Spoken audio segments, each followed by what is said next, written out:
Good evening. Tonight, we begin with something as familiar as the pillow beneath your head, and yet far stranger than you might expect: sleep, or rather, how people slept in the Middle Ages. Before you get too comfortable, take a moment to gently support the channel by liking and subscribing, but only if you truly enjoy this kind of storytelling. And in the comments, share where you're watching from and what time it is for you. It's always a wonder to see who's tuning in from across the world, connected through one quiet thing: we all need rest. Now, dim the lights, let the fan hum softly in the background, and allow yourself to ease into tonight's journey. Before there were electric bulbs or glowing screens, before TikTok scrolls or advice on sleep hygiene, nighttime in the medieval world came with a rhythm that would bewilder even the most disciplined modern melatonin enthusiast. It was called segmented sleep, a natural two-part sleep cycle, divided almost perfectly in half, like a dry medieval biscuit snapped down the center. The nightly pattern was simple. As dusk arrived and the sky turned ink dark, most people would go to bed early. They slipped into what they called first sleep, a deep slumber that usually lasted about 4 hours. But then they woke up, and not from restlessness, not from stress. They woke with intention. This moment, often around midnight, wasn't a crisis. It was the plan. This waking period, sometimes called the watch, wasn't a mistake. It was useful, ordinary, even social. In this hour between sleeps, people would pray. They'd read scriptures by candlelight, tend to fires, or step outside to check their animals. Because nothing interrupts a medieval REM cycle quite like worrying whether your goat has escaped into the darkness. And yes, this window of time was also considered ideal for intimacy. Medieval physicians and old marriage manuals described it as the best time for closeness, when the body was rested and the mind quiet. In other words, too relaxed to argue. So if you've ever thought yourself romantic for waking early to make your partner coffee, know that your medieval ancestors were already setting the bar. Somewhere between fire tending and goat checking. Strangely, modern science now suggests that segmented sleep might actually be more natural for humans. It turns out that without artificial light, our circadian rhythms align quite well with this two-phase pattern. So the next time you find yourself wide awake at 2 a.m. staring into the darkness, don't panic. Just smile softly and whisper to yourself, "Ah yes, the watch has begun," and maybe symbolically tend your own fire. This gentle dance of two sleeps lasted until the industrial age, when gas lamps, factory bells, and a growing obsession with productivity led to a new expectation: 8 uninterrupted hours of sleep, as if rest were now a competitive sport. But in the medieval world, waking up in the middle of the night wasn't failure. It was simply the schedule, and everyone was on it, whether they liked it or not. Now that you know how sleep worked, let's talk about where it happened. Beds, or rather, the medieval attempt at them. Today, we compare thread counts and argue over memory foam. We debate firmness and cooling gel. Back then, your average bed was a far cry from comfort. In fact, It was often just a pile of things that used to be alive, now flattened under the weight of poor sleep and forgotten dreams. A typical peasant's bed consisted of a straw-filled mattress known as a pallet, literally just hay or straw stuffed into a sack of coarse fabric, if they were lucky. That is, if not, the straw simply lay on the cold floor, possibly damp, possibly already claimed by a wandering cat. These beds were not soft, they were not luxurious, but they were better than the alternative, which was nothing at all. Straw was cheap, easy to find, and provided insulation from the cold, but it also welcomed insects, lice, and the occasional mouse. Sleeping became a delicate game of cautious stillness. If it itched, you ignored it. If it bit, you shifted slightly and hoped for the best. Families with a little more coin, or at least a sturdy back, might raise the pallet onto a wooden frame. This didn't improve comfort much, but it did slightly reduce the odds of waking up with beetles in your ears. As for linens, those were a rare luxury. Most people slept in the clothes they'd worn all day. Pajamas didn't really exist, and neither did personal space. Entire families, parents, children, perhaps a grandparent or two, all shared the same sleeping space. Sometimes the same pile of straw. If you got too warm, you simply rolled over into someone's elbow and tried not to complain. Of course, the nobles lived differently. Their beds had wooden frames, feather-stuffed mattresses, embroidered sheets, and elegant canopies to keep out the drafts, and hopefully the lice.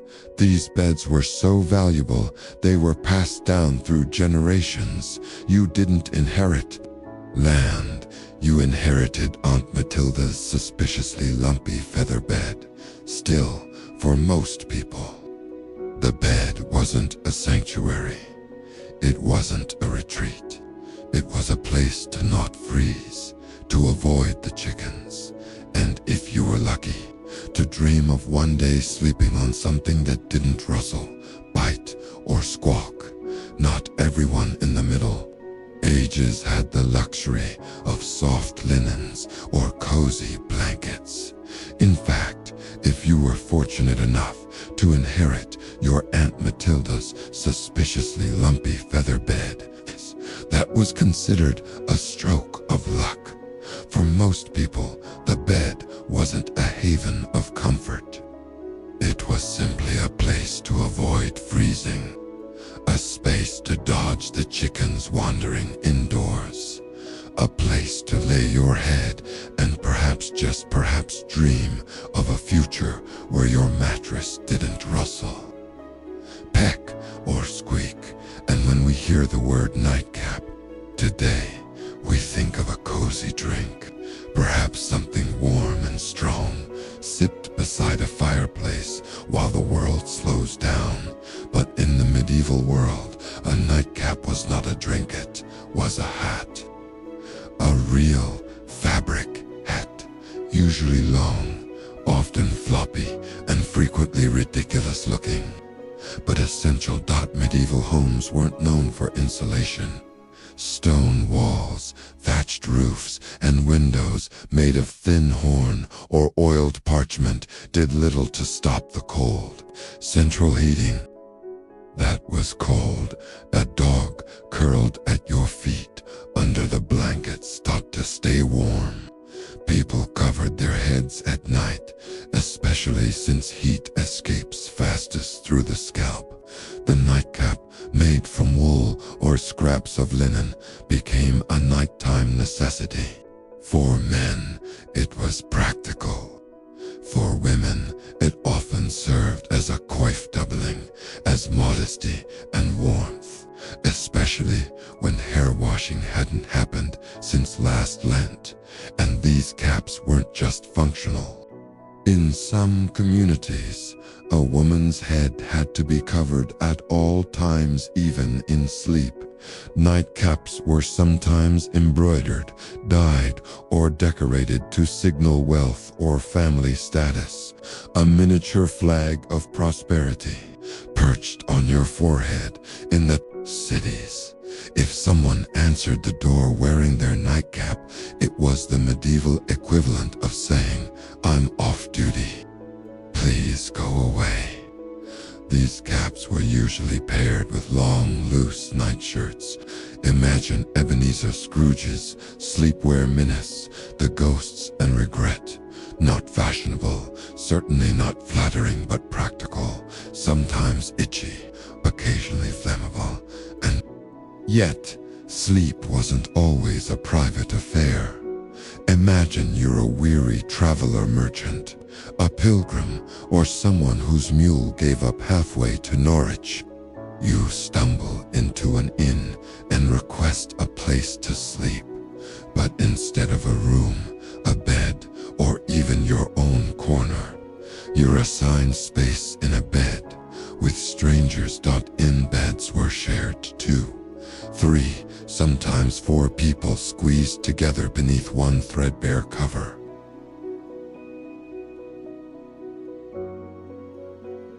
Privacy was a luxury no one expected. In fact, beds functioned more like communal platforms, a rotating cast of snorers, mutterers, and the occasional boil-covered wanderer. In larger towns, you might find a hall of beds arranged like bunks, filled with elbows and dreams. Some inns grouped guests by trade blacksmiths, monks with monks, thieves with thieves, supposedly, but often it was simply first come, first sprawled. Of course, this sounds like a nightmare to modern sensibilities, but to them, it was a step up from sleeping in a ditch with the rain, the rats, and the risk of rebellion. Travelers wary of theft would tie their purse to their belt or sleep on their bags, turning luggage into both pillow and alarm. If your bundle moved, you woke up poorer. The wealthy didn't share. Nobles traveled with their own bedding, entourages, or demanded private rooms, and innkeepers complied if they valued their roof. But even the rich couldn't escape the medieval ritual of nighttime fear. For them, going to bed wasn't just a pause in the day, was a preparation for death. Each night, they faced the real possibility they might not wake. Illness, fire, thieves, or simply the unkind arithmetic of aging in the year 1247. Any could claim them in their sleep, so before the candles were snuffed, before the dog curled tight, people prayed, not for relaxation, but for salvation. Prayers were whispered like legal agreements. If I should die before I wake, I pray thee, Lord, my soul to take. Children were taught to murmur them, not only for their souls, but to keep them quiet, and come especially when the family dog had claimed their blanket again. Parents warned them gently, angels are watching, comforting. Perhaps, until you realize the angels functioned more like celestial security cameras. Adults had entire prayer catalogs for guilt, for safety, for plague prevention. Those prayers aged poorly. Some called on saints believed to guard sleepers, a kind of divine bouncer, standing watch at the dream world's gate in monasteries and noble estates. The night ended with Complant, the final sacred office of the day. Afterward came silence, not just out of piety, but because everyone was cold, hungry, and afraid of the dark. In the end, prayers weren't soothing, they were insurance. Ancient antivirus software whispered to the stars, just in case, because sleep in the medieval mind was never just sleep. It was a quiet gamble between the body, the soul, and the night. Dreams, animals, and monastic midnightses. The medieval night deepened, and the flickering candlelight gave way to shadows on cold stone walls. People didn't just close their eyes and drift into nothingness. No dreams held power. Sleep wasn't just rest, it was a mysterious journey where souls wandered and meanings whispered through the silence. In that world, dreams were messages from heaven, or perhaps from something darker, a dream of fire. Maybe it was a warning of hell's flame. A dream of water could mean cleansing, or an omen of drowning. Each image held weight, each symbol a signal. And so, people spoke of their dreams in the morning, like others spoke of the weather. They confessed them to priests. They fasted in response. Some even kept dream journals. Centuries before Freud was a thought, writers and monks wove dreams into poems and prayers, believing that in sleep, God might whisper a truth too fragile for the waking world, sleeping with animals, not what you think now. Imagine this, you're in a one-room cottage. It's freezing, no insulation, no radiator, just straw and company.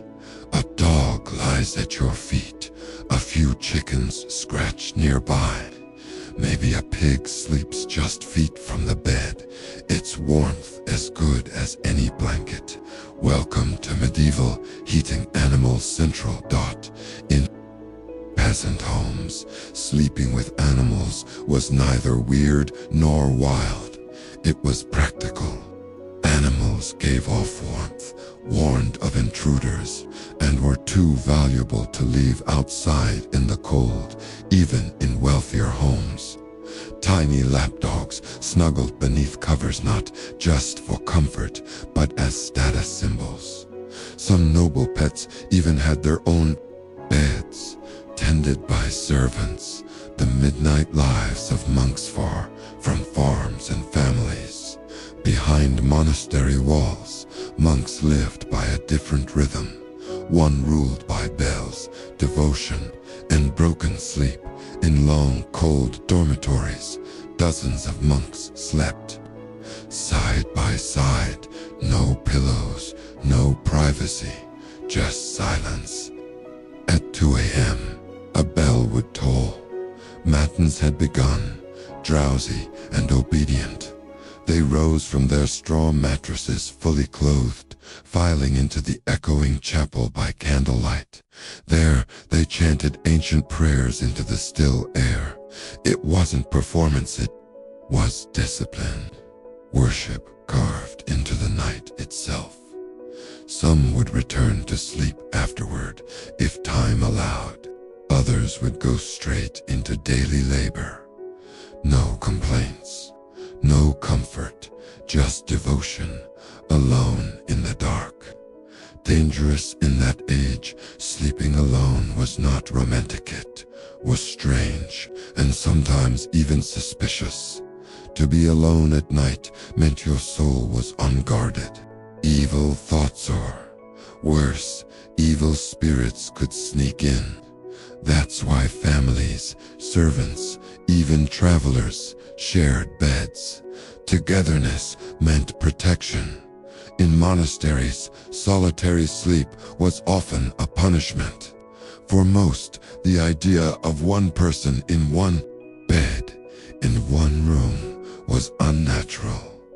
It invited temptation, or melancholy, or worse, attention from spirits lurking just outside the veil. The sleep of the upright. Finally, let's talk posture. Some medieval people, especially among the devout or the sick, preferred to sleep sitting up. Why? Well, lying completely flat resembled death. It was said that evil could mistake you for a corpse and come to claim your soul. Others feared that sleeping flat caused poor digestion or let bad humors rise into the head, so they propped themselves upright, cloaked in wool, head wrapped in a nightcap, and dozed like statues, halfway between wakefulness and the dream.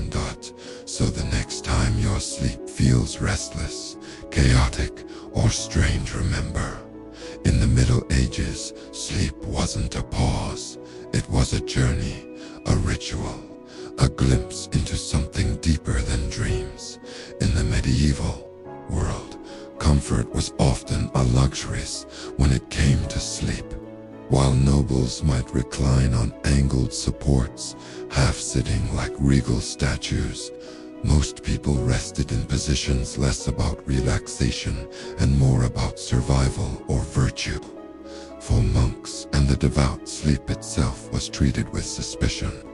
Too much ease, they believed, could invite dreams, and dreams might tempt the soul toward sin.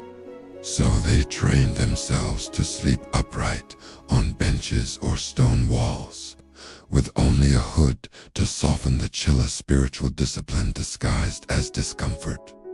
But even for the less pious, the bed was rarely a sanctuary. It was a battleground. There, beneath the linens and straw-filled mattresses, lurked the real monsters of the night. Not goblins or ghouls, but tiny invaders, fleas, lice, and the ever-present bedbug. Hygiene was, at best, a suggestion in medieval life. Baths were rare. Soap was questionable. And shared bedding with strangers or livestock turned sleep into a nightly buffet for biting pests. Nobles, despite their feather beds and embroidered sheets, were not spared. In fact, some aristocratic households employed servants known solely for their skill at nitpicking. Literally, their role was to rid their master's hair and garments of lice. Imagine that as your job title. To ward off pests, people got creative. Beds were sprinkled with ashes or pungent herbs like wormwood and tansy. Garlic was tucked under pillows, not for vampires, but for vermin. Others simply accepted the scratching as part of bedtime, their only real defense, a nightcap and layers of clothing that served more as armor than pajamas. And speaking of armor, in times of war, even sleep could not be trusted. Some nights, camped in hostile territory, rested only partially disrobed, helmets and gauntlets removed, but chainmail or breastplates left unjust in case the enemy came calling before dawn. Swords lay within reach, shields became pillows, and dreams, if they came, were likely brief and restless. But the armor clanked, the stone floors were cold, and the torchlight flickered shadows that danced like ghostly reminders. You could be safe, or you could be asleep, but rarely both. And then there were the sleepwalkers. To modern minds, it's a curiosity, but to medieval hearts, it was terrifying. A person rising in the night, ties blank, steps slow, whispering words they didn't remember. This was not seen as a sleep disorder. It was seen as possession. Or worse, some claimed it was the soul leaving the body, wandering aimlessly while the flesh remained behind. Others believed the devil used sleep as a doorway to step in, Remedies ranged from the herbal to the absurd iron charms hung above beds, legs tied to chairs, or holy water sprinkled on pillows, anything to keep the unconscious from walking into the fire or the arms of temptation.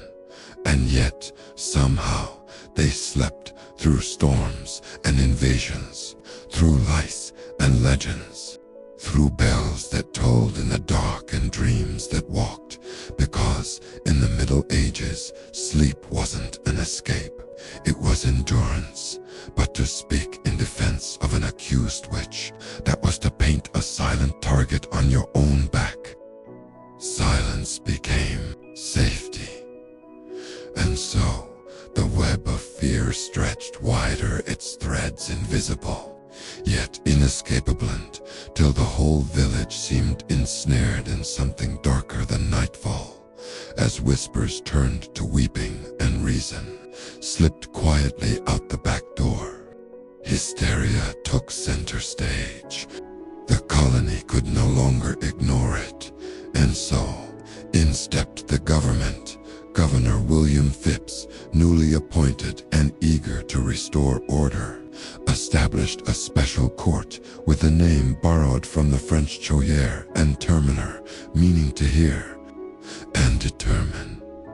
But what it became was something else entirely, not a court of law, but a machine of fear-churning judgment out of shadows and dreams.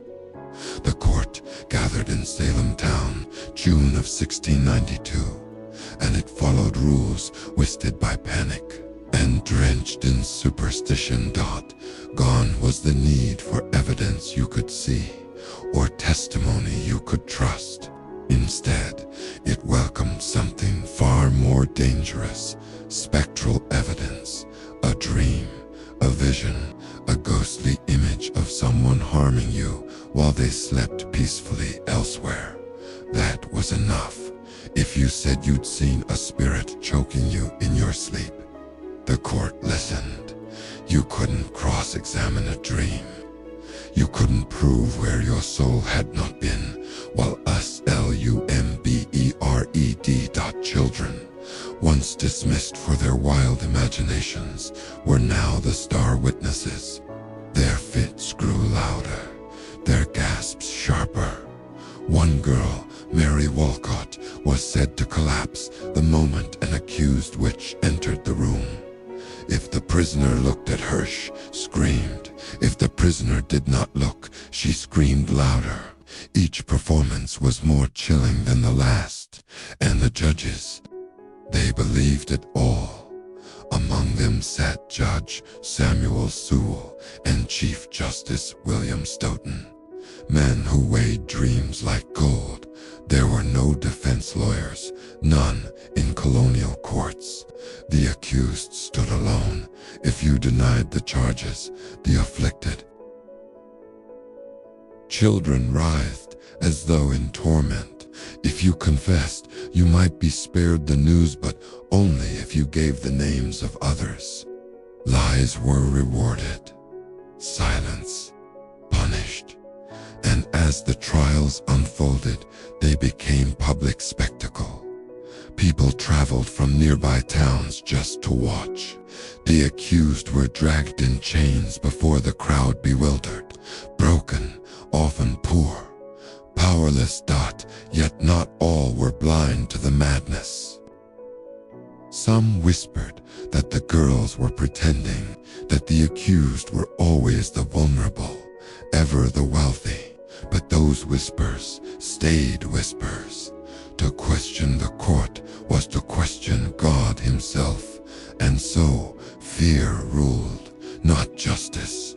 On June 10th, 1692, the first rope tightened on Gallows Hill. The victim was Bridget Bishop. She wore bright red. She ran a tavern. She had long been a target for gossip. Old rumors returned of enchanted dolls, of babies who sickened when she passed by. She denied every word. Still, the court found her guilty.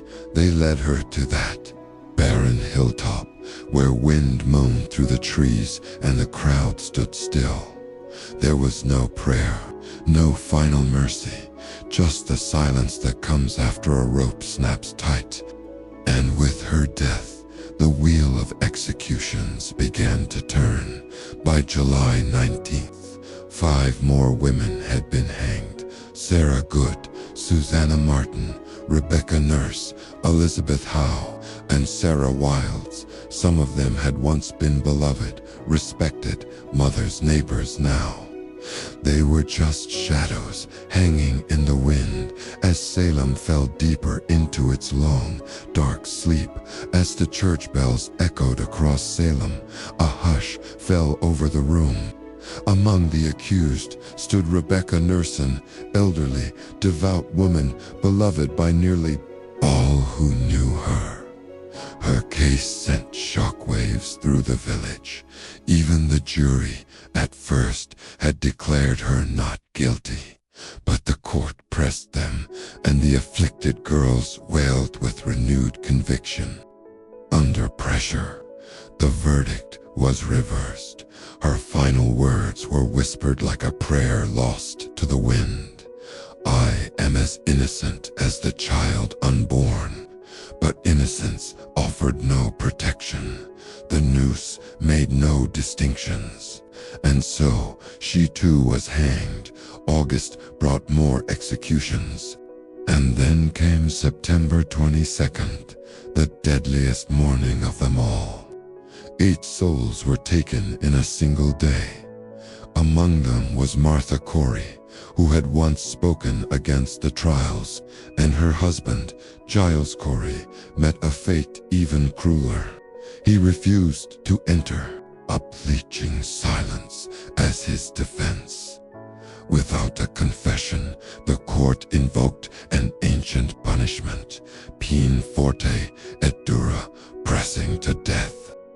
Heavy stones were laid upon his chest, one after another, over the course of 3 long days. His last words, according to legend, were defiant and simple. More weight. By the time the hysteria waned, 19 people had been hanged. 1 man had been crushed to death. At least 5 had died in the squalid jails, waiting for a trial that never came. Dozens more confessed, falsely, just to survive. Over 200 souls were accused. The gallows loomed not only over the hill, but over every doorway in Salem and in the shadows of the scaffold. Life unraveled for those still waiting in silence. The town's tiny jail couldn't hold them all. Many were sent to neighboring cities, Ipswich, Boston, where they were chained to damp stone walls, cold, starved, forgotten. These weren't witches. They were mothers, fathers, friends, children, people whose only crime was a quarrel, a piece of land, or the envy of a neighbor. Sometimes the accusations were laughably. Pig died in a neighbor's yard, and someone must have bewitched it. A man refused to lend firewood, surely a curse had soured his axe. But in Salem, fear dressed itself as justice. Mary Easty was one such victim, the sister of Rebecca Nurse. She was a respected woman, a mother of 7. Initially released, she was rearrested days later when the afflicted girls claimed new visions. This time, the court did not let her go. In her final petition, Mary didn't plead for her life. She asked only that the madness stop before more innocent blood was spilled. She was hanged soon after. Then came the story of little Dorothy Goodgist, 4 years old. After her mother Sarah Good was arrested, Dorothy was interrogated. Terrified and confused, she said what they wanted to hear. Her nonsense, her fear, was taken as evidence of guilt. She was imprisoned for 8 months, chained, alone, When she was finally released, her mind was shattered. She would never recover. Even pregnancy offered no safety. Elizabeth Proctor, wife of John Proctor, was found guilty. 2. She was spared only because she carried life within her. Her sentence was delayed. She gave birth behind bars and in time was released after the trials had ended. As the noose tightened around necks, the accusations only grew bolder. Some confessed to save themselves and named others to shift blame. Whole families were caught in the web. Fathers, wives, daughters, even respected ministers. The jails overflowed. Disease took root. Some died in darkness, awaiting a verdict that would never come. By autumn of 1692, something began to change. Not from mercy, but because fear had finally begun to devour itself. It started when accusations reached too far. Reverend George Burroughs, a former minister, was arrested, called the leader of the witches. On the day of his execution, he did the unthinkable. Standing on the gallows, he recited the Lord's Prayer perfectly, a feat witches were believed incapable of. The crowd fell silent. Some wept, but the rope still fell. That moment planted the first seeds of doubt. Then came the accusation of Mary Phips, wife of Governor William Phips. The panic had reached the highest seat in the colony. Already shaken by the chaos, the governor took swift action. In October 1692, the court of Oyer and Terminor was dissolved. The executions stopped. The madness paused. Ministers, who once remained silent, now found their voices. Increase Mather, one of the most respected theologians, condemned the use of spectral evidence. It were better, he said, that 10 suspected witches should escape than one innocent person be condemned. It was a radical idea for a town that had believed the opposite. Confessions dwindled. Accusers backtracked. The crowd no longer roared for blood. Even the girls who had once cried, which fell silent. Salem, exhausted and ashamed, was ready to wake from its nightmare. But the dawn came slowly. A new court was formed, the Superior Court of Judicature. This time, spectral evidence was banned. The judges were cautious. Of the 56 cases brought before them, most were dismissed. Even those who had confessed began to recant, admitting they had lied under fear or torture. The crowd stopped believing the performances. The magic had worn off. One final blow came when even the devout Reverend Samuel Willard fell under suspicion. He was never charged, but his near accusation revealed the absurdity of it all. The hysteria had eaten through the heart of Salem's faith. Quietly, the prisoners were released, one by one. But freedom came with a bill. Families had to pay for their jail time, pay to reclaim the lives they'd barely kept. The trials were over, but the grief had just begun. Salem's wounds were deep. The gallows were silent. The jails empty, but the town's soul had changed forever. Where once there were neighbors, now there were strangers. Where once there was shame, some of the girls fled. Others faded into obscurity. One, Ann Putnam Jr., would later stand before her church and apologize, blame it, her actions on delusion and Satan. But no apology could undo what had been done. Even the judges carried the weight. Samuel Sewall, one of the most prominent, stood in church in 1697 and publicly asked for forgiveness. It was rare. Most chose silence. The families of the condemned demanded justice. Petitions were sent.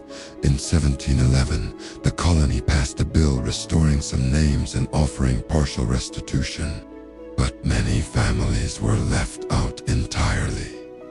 The whispers of witchcraft never fully left New England, but in Salem they were replaced by something heavier, guilt, and long after the noose was taken down, the shadows it cast remained, and so, in the flickering candlelight of the old wooden church, shadows stretched long across the floor as quiet prayers gave way to gasps. Among the most heart-wrenching names whispered through Salem's fearful air was that of Rebecca Nurse, a gentle, elderly woman known for her kindness and unwavering piety.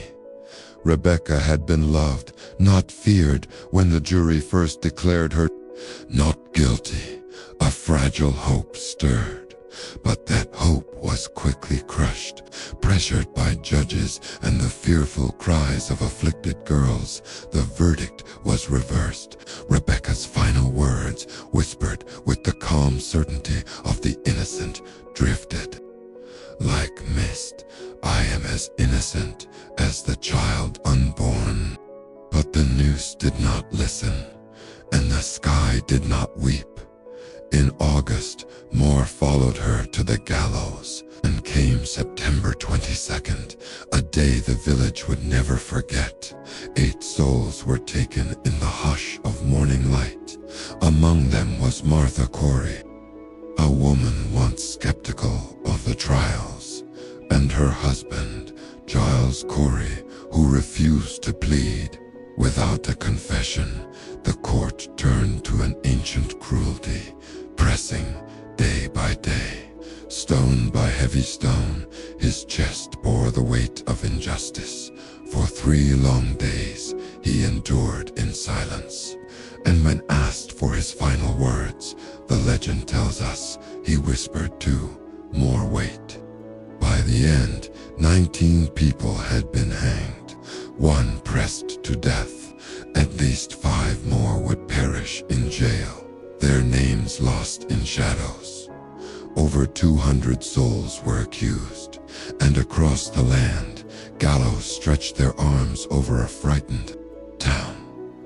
While the trials made headlines, hundreds sat in cold, dark jails, their names forgotten, their bellies empty. Salem's own jail was too small, and so the accused were scattered, held in distant towns, chained to stone walls, starving and shivering in the silence. Most were not witches, not even close. They were neighbors, friends, sons and mothers. Their only crime, owning land, saying the wrong thing, or having the wrong enemy. A pig wandering into a garden and dying became a death sentence. A refusal to share firewood became a curse. Even Mary Eastie's sister to the late Rebecca Nurse was not spared. A devoted mother of 7, she had once been freed only to be dragged back when new fits were performed. Before her death, Mary wrote a final plea, not to save herself, but to stop the trials before more innocent lives were taken. She was hanged soon after. And then there was Dorothy Good, just 4 years old. She was the daughter of the accused, Sarah Good. In fear, the little girl mumbled confused answers, and those frightened words were taken as truth. Dorothy was chained in a cell for 8 long months. When she was finally freed, she was no longer the same child. The world had taken too much from her. Even pregnant women were not spared. Elizabeth Proctor, whose husband John would later hang, was sentenced to, but her life was delayed by the life growing within her. She gave birth in a jail cell, and because of that small miracle, she survived. The fear fed itself to to save their own lives. Some confessed, then named others, neighbors, friends, entire families. It was no longer about guilt or innocence, only about staying alive. By the fall of 1692, the fever began to break, not from compassion, but from consequence. One morning, a familiar name was called. Reverend George Burroughs, once a respected minister in Salem. On the day of his execution, he stood atop the gallows and with calm clarity recited the Lord's Prayer, a thing which we're said to be unable to do. The crowd fell silent. Some wept, but still the rope was pulled. Then a final, impossible accusation. Mary Phipps, the wife of the governor himself. And just like that, the fire turned on those who had stoked it. Governor William Phipps, shaken and shamed, dissolved the court in October. No more hangings, no more trials. The wind had changed. Even the ministers who had once nodded in silence now spoke with regret. Increased Mather, a respected voice, finally said aloud what others had feared to whisper. It were better that 10 suspected witches escape than that one innocent person be condemned.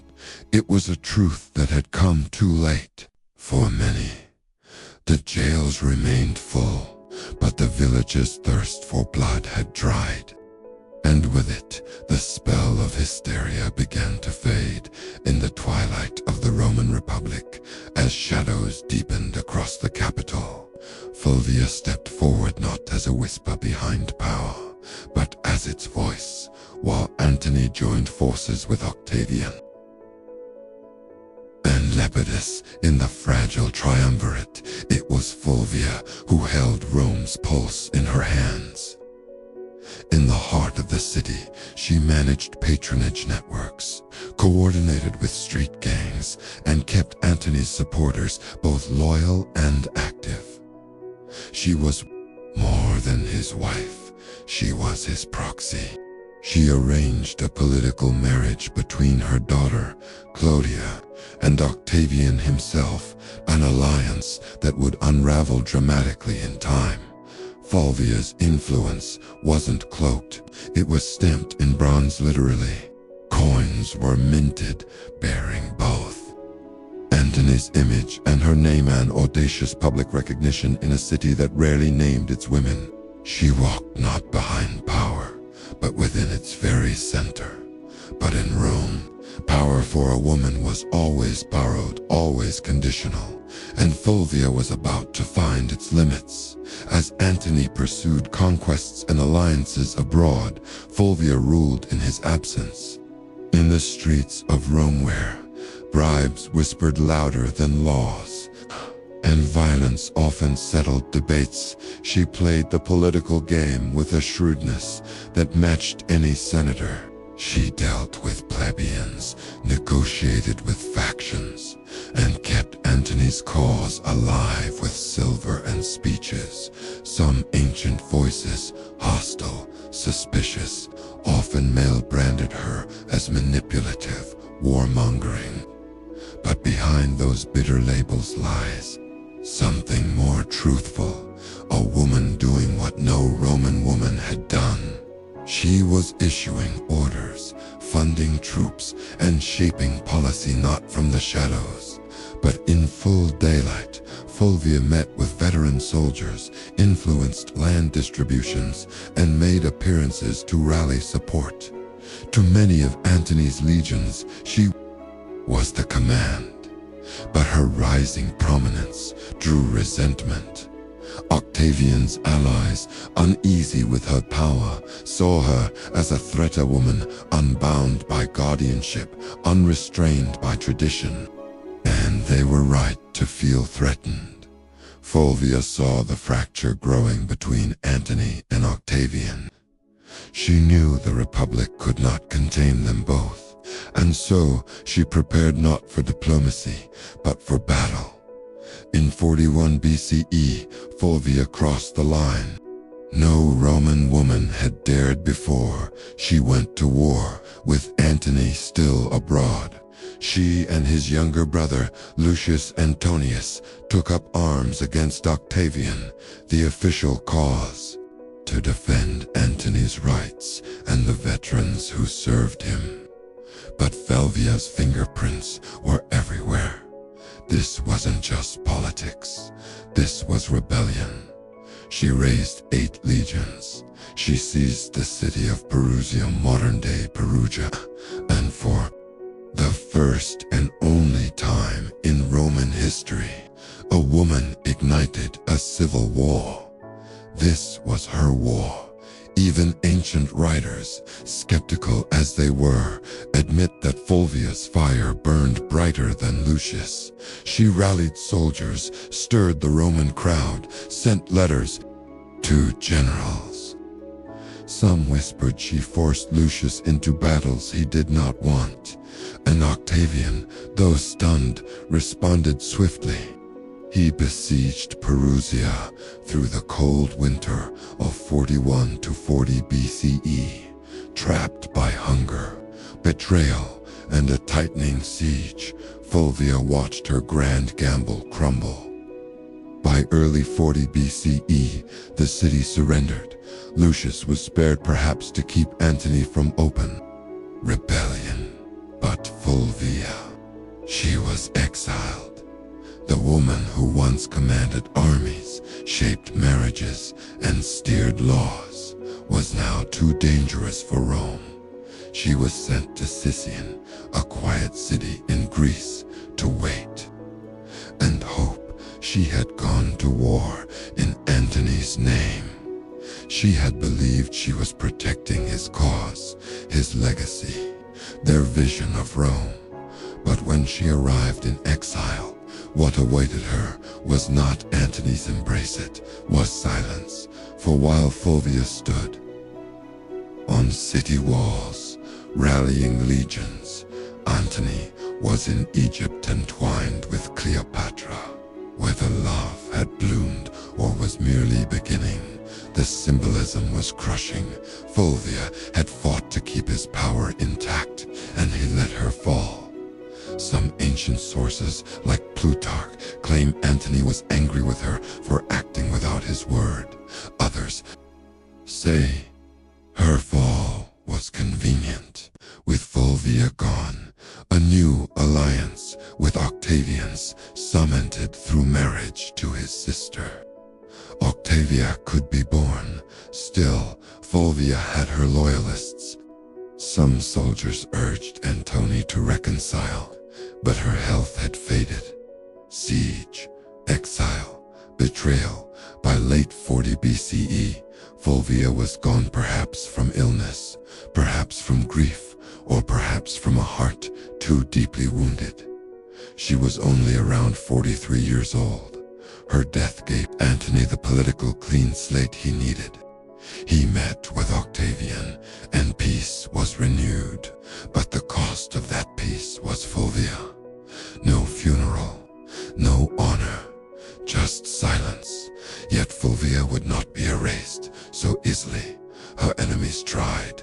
They blamed her for everything: the Crusini War, the cracks between Antony and Octavian, the chaos in Rome. Historians, Cassius, Plutarch, Appian depicted her as jealous, power-hungry, out of control. But was she any more ambitious than Caesar? Any more cunning than Pompey?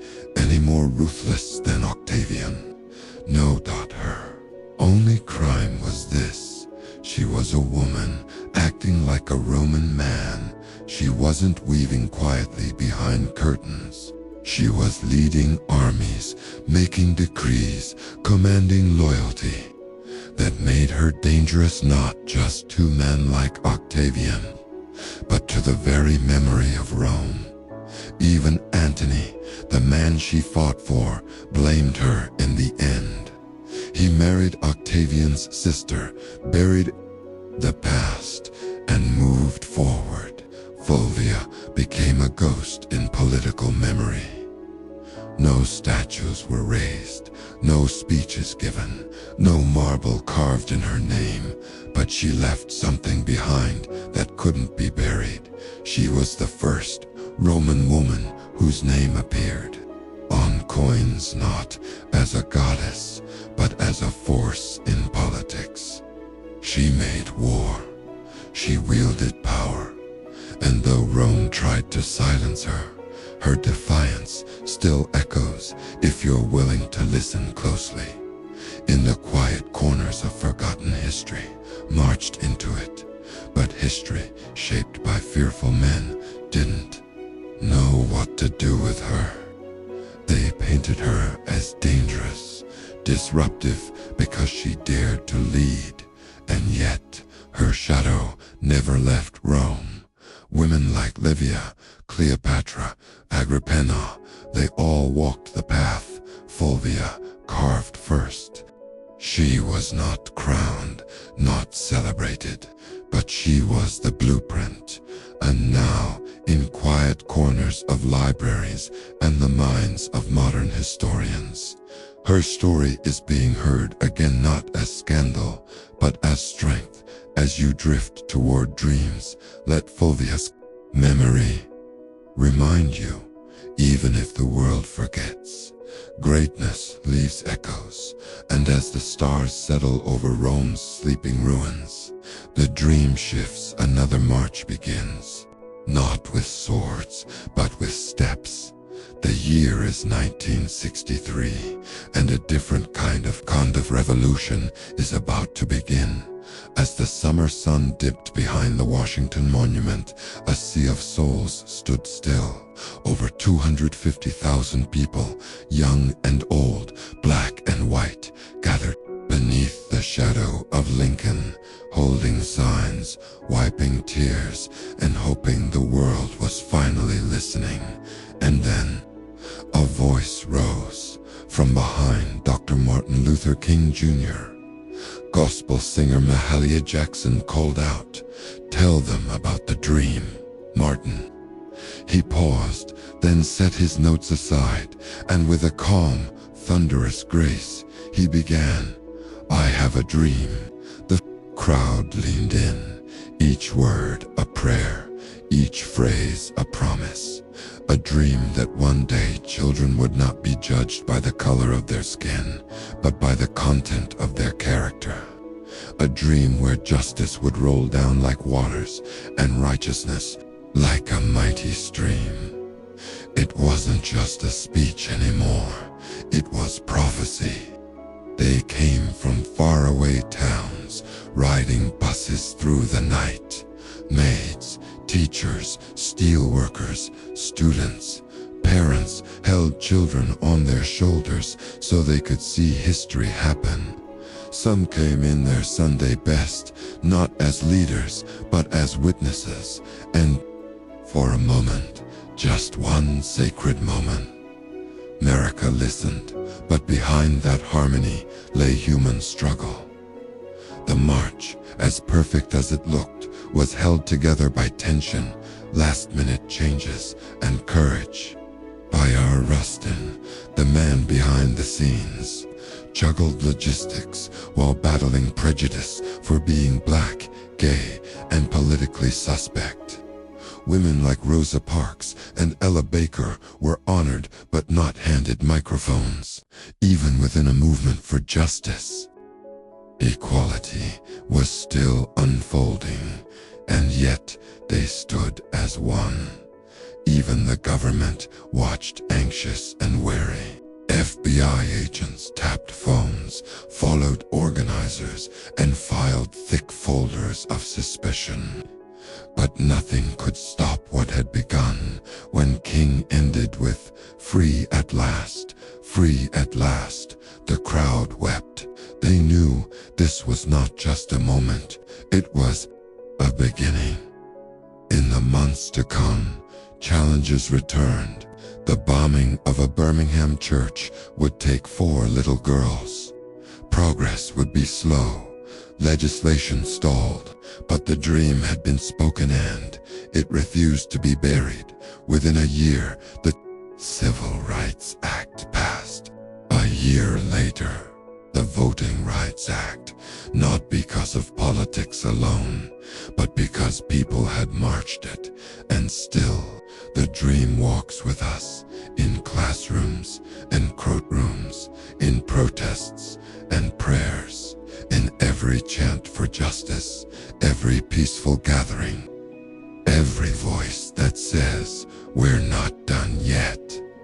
The stone memorial of Dr. King now stands tall across from Lincoln's, but the real memorial, it lives in action, in every step forward, in every soul that still dares to dream, because the dream wasn't meant to sleep in history books. It was meant to wake us.